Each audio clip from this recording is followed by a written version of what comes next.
Alright, and welcome to Be Determined, Episode 2, where our opinions will be determined by the end of the show. Attack of the Clones. Nice. Interrupt the intro.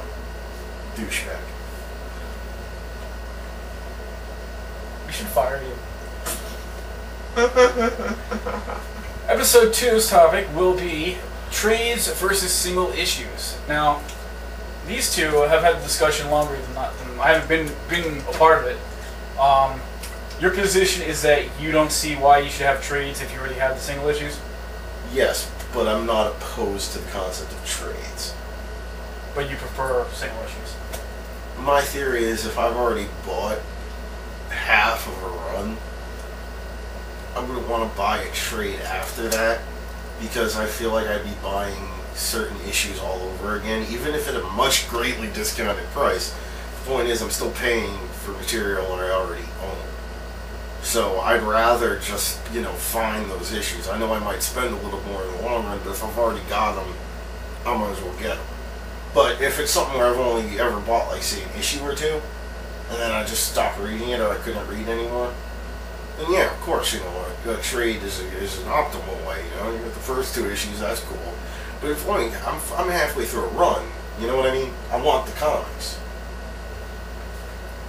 It's just me. By the way, here's this coupon for Marlboro Snus. It's a free pack when you buy a pack of cigarettes. And I don't smoke cigarettes. And you're wearing a mask. You're trying to sell me nicotine. You're wearing a mask. I don't want to sell them distance. Yeah, I do.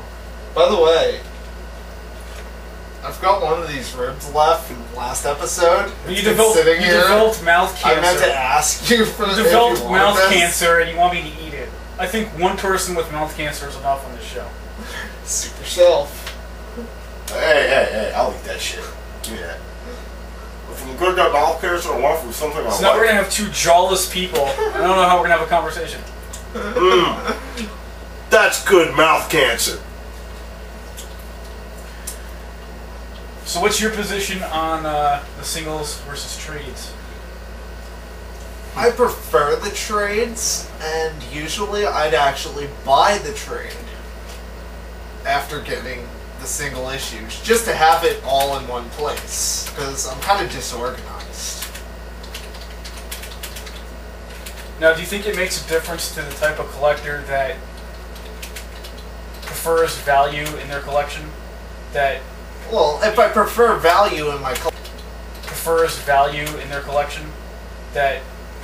I prefer value in my collection, I buy the single issues, and then I buy the trade to read. And you could do it like that, yeah. Basically, you read them once, you bag them up and board them, and never look at them again. But I'm not really a collector. I read comic books, but I'm not very organized with all of them, and they get shuffled around. And for anybody wondering, the typing is just so that way I shut up long enough for one of them to make a point. I admit it. Me personally, I tend to buy a lot of trades. You do. But then again, I don't see you buying a lot of comic books first run. I think that if you bought more actual books with more regularity, that you would end up wanting to finish certain runs, but getting trades of things that you only seen an issue of. You know what I mean? Well, there's certain things that I try to start. If it interests me that much. Other things like with other characters. I know you don't want to be bothered for to so pay long. like $4 for it. Yeah, because it's been going for so long, and I fall out of it. It's kind of hard for me to kind of pick it back up. But I don't know where they're at. Exactly. But it's a lot easier of going, oh, hey, look, this is current, and this is this storyline of said character or book, and it's only $20. Fuck, that's cool. Let me get that. You're interested enough where you want to read it, but you're like, I'm so out of the loop. I wouldn't know where to start and where to end and all this other shit. The other thought process for me is that a lot of times, depending on what I want to find, it's kind of hard to find all those single issues. You have to go out and search pretty hard. And then that also depends on the type of comic shops you got around your area. You might have some good ones, you might have some shitty ones. God knows we have our own variety around here. Mostly good, I will say. It really depends on Yeah, how many. CJ's Comics is gone. I don't think there's CJ's Comics Seriously, anymore. that place. I'm glad. Yeah, that now they're place got- BJ's Comics because they suck dick. No, they're like a hobby shop But that sells magic cards. This episode brought to you by Coca-Cola. And 7-Eleven. Big gulps. And Also- Star Wars. May the Force be with you. oh crap, we're gonna get sued. No. Why? Do you know who George Lucas is? Yeah, I know who George Lucas is. Then you So should what? know why we're gonna get sued. He doesn't care. We're fans, and we're not really taking money from him. We're We're giving freely him endorsing free his advertising. product. If anything, he would hail us and praise us and maybe send us some swag. Right, he should It's- pay us. It's not like I'm reading the book and telling everybody exactly what it says, just so they don't have to spend money on it. With that being said, George Lucas, if you're watching, this episode brought to you by Star Wars.